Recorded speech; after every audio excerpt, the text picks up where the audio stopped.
At ngayon po ay gagawa tayo ng peanut butter. Ilagay na natin sa ating gilingan. Yan. At ngayon po, lagyan ko siya ng tubig. Tubig ang lalagay ko. Ayoko ng mantika. I hate mantika. At ngayon po, lalagyan na natin siya ng gatas. 1, 2, kasi gusto ko maraming gatas.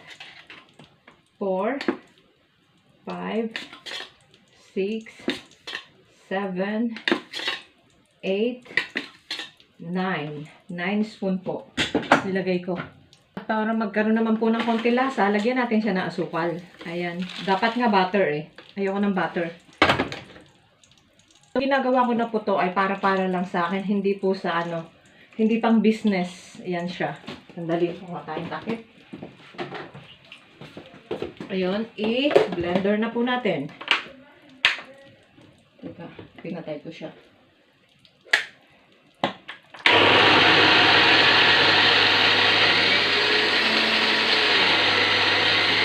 Ayan. I-blender na siya. Siyempre, napakalapot niya. Sobrang lapot. Wala, hayaan lang natin siya.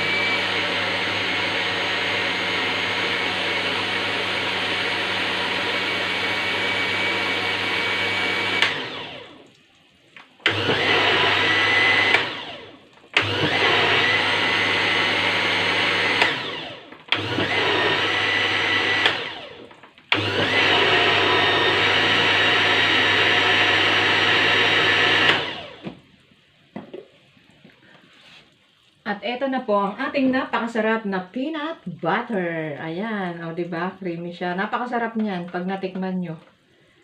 Ayan. Huwag natin punuin.